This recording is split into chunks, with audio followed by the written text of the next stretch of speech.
기능론적 관점에선 교육을 어떻게 바라볼까요?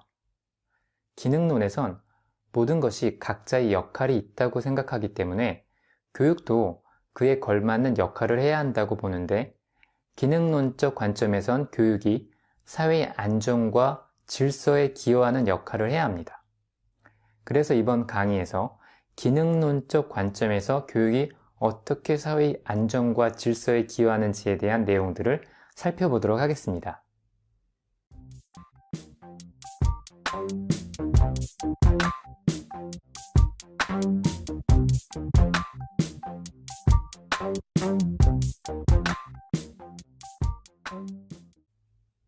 우리는 한국에서 학교에 오랫동안 다닙니다.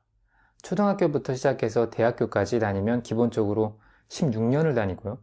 석사 과정을 하시면 18년, 박사 과정까지 하신다면 적어도 21년 이상을 학교에 다닐 수 있어요. 그런데 교육사회학에서 다루는 교육은 주로 공교육이라고도 일컫는 초등학교에서 고등학교까지의 학교 교육을 의미합니다. 고등학교까지는 의무 교육에 가깝고 대학에 가는 일은 이제 개인이 선택할 수 있는 문제잖아요. 그러면 우리가 학교에 다녔던 일이 어떻게 사회 안정과 질서에 기여했느냐고 질문해 볼 수 있겠어요. 기능론적인 관점에서 학교 교육이 사람을 사회화를 시키는 데 큰 역할을 한다고 설명합니다. 사람들이 사회화가 되면서 사회가 안정이 되고 질서가 더욱 잡힌다는 설명인 것이죠. 그러면 사람이 사회화가 된다는 것은 무슨 말일까요?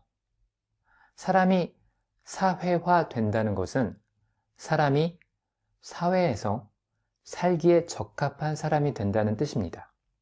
사회에서 사는데 적합한 사람이 되려면 사회에서 요구하는 것들을 잘 갖출 필요가 있습니다. 그런 것들을 준비시켜 주는 것이 바로 학교 교육이라는 것이죠. 그래서 교도소에서 재소자들을 교화시킨다고 할 땐 이 사람들을 사회로 다시 내보내기에 적합한 사람으로 교육시킨다는 의미인 거예요. 그래서 기능론적 관점에 따르면 학교에선 학생들에게 보편적인 내용들을 가르쳐야 합니다. 학생들의 사회화에 도움이 될 만한 내용들을 주로 가르치는 것이죠. 두 번째로, 기능론적 관점에서의 교육은 선발과 배치라는 역할을 수행함으로써 사회 안정과 질서에 기여해야 한다고 설명합니다.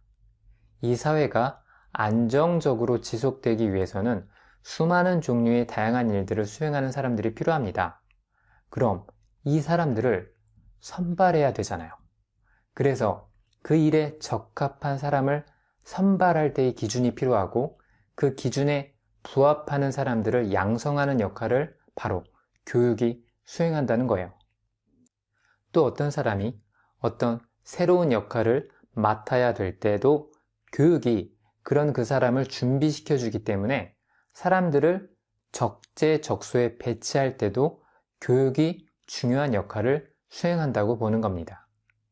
기능론에선 개인의 노력을 중요하게 간주하기 때문에 누구나 그런 노력을 할 수 있도록 기회를 균등하게 주는 일을 미덕으로 간주합니다. 기회를 공평하게 주는 것을 평등한 것으로 생각하는 거예요. 물론 그 기회는 누구에게나 열려 있기는 하지만 선발된 사람한테만 기회를 줍니다. 선발되는 사람들은 더 많이 노력하는 사람들이라고 간주되고요. 이것이 공평한 일이라고 생각합니다. 그래서 개인이 선발되는 것에 실패하는 것을 설명하는 일이 기능론적 관점에선 너무 쉬운 일이에요. 노력을 덜해서 그런 거죠. 얼핏 보면 기능론적인 교육과는 논리적으로 그럴듯해 보이긴 하는데, 이런 관점의 교육과는 문제점들을 많이 발생시켰습니다. 우선 첫 번째로, 교육의 선발 기능이 너무 과도한 경쟁을 불러일으킨 겁니다. 이상적으로는 교육의 선발 기능은 좋은 기능이에요. 여러 사람들 중에서 어떤 역할에 가장 적합한 사람을 선별해 준다는 것이 선발이잖아요. 그래서 가장 적합한 사람들이 선발되면 사회 발전에 도움되고 그래서 사회 안정에 더 효과적이라는 논리죠. 그런데 소위 말하는 명문대학들이나 좋은 회사들에 너무 많은 사람들이 몰리다 보니까 과도한 경쟁이 발생하게 된 겁니다. 사람들이 많이 몰린다는 것 자체로는 나쁘다고 할 수 없겠죠. 그런데 너무 많은 사람들 중에서 소수의 사람들만 선발하려고 하다 보니 교육의 원래 목적이 사라지고 오로지 선발을 위해서 교육이 존재하는 것 같은 주객이 전도된 상황이 발생한 겁니다.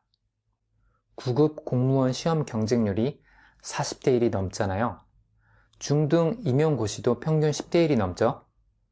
경쟁률이 평균 2대 1이나 3대 1 정도면 그래도 괜찮은데 40대 1은 너무 심하죠. 40대 1은 40명 중에 1명만 합격하고 39명은 불합격되는 거잖아요. 그러면 그 불합격되는 39명한테는 선발 시험을 위해 공부했던 것이 낭비잖아요. 그러면 왜 그렇게 많은 사람들이 애초에 모이는 걸까요? 기본적으로는 교육이 너무 팽창해서 그렇게 되었습니다. 초기 한국 정부에서는 교육이 사회 안정과 발전에 기여한다는 생각을 했기 때문에 학교를 적극적으로 늘렸습니다. 그래서 전 국민들이 최소한 고등학교까지는 현재 기본적으로 졸업할 수 있게 되었어요. 대학 수도 엄청나게 늘어나서 우리나라는 전 세계적으로 대학 진학률이 1등입니다. 대학생들 한국에서 너무 흔하지 않습니까? 이러다 보니 소위 말해 취업시장이 헬이 된 거예요. 지금은 임용고시를 통해 교사가 될 수 있지만 예전에는 그냥 사범대학만 나오면 누구나 교사가 될 수 있었죠. 교사 수가 부족했으니까요. 또 대학교 수가 막 늘어나고 있을 때 대학 교수들이 부족해서 옛날에는 교수 되는 것이 정말 쉬웠어요. 석사 학위만 있어도 교수를 할 수 있었어요. 그런데 지금은 교수 되는 것이 정말 헬이 되었습니다. 그래서 현재 우리 사회는 경쟁이 너무 심해져 버린 사회가 되었는데 이런 사회를 평등한 사회라고 부를 수 있을까요? 그리고 기회를 균등하게 주는 것만으로는 교육적 평등을 보장하지 못한다는 결정적인 근거는 수익자 부담 원칙에 의해 교육이 운영된다는 사실이에요. 수익자 부담 원칙이란 교육받는 사람이 교육 비용을 낸다는 원칙입니다. 현재 우리나라에선 일반 고등학교까지의 교육 비용은 정부에서 대부분 지원되기 때문에 개인들이 부담해야 되는 교육 비용이 그렇게 크지 않습니다. 그런데 공교육 말고도 아주 큰 교육이 하나 더 있죠. 바로 사교육이란 것이죠. 사교육은 지원되는 돈이 없어요. 교육을 받고자 하는 사람이 비용을 전부 지불해야 됩니다. 그래서 돈이 없는 사람은 사교육을 받을 수 없는 거예요. 또 같은 중고등학교 과정이라고 하더라도 특목고, 자사고 같은 특수한 학교들의 경우 등록금이 보통 학교의 3배예요. 대학교 등록금도 싸다고 생각되지는 않으시죠?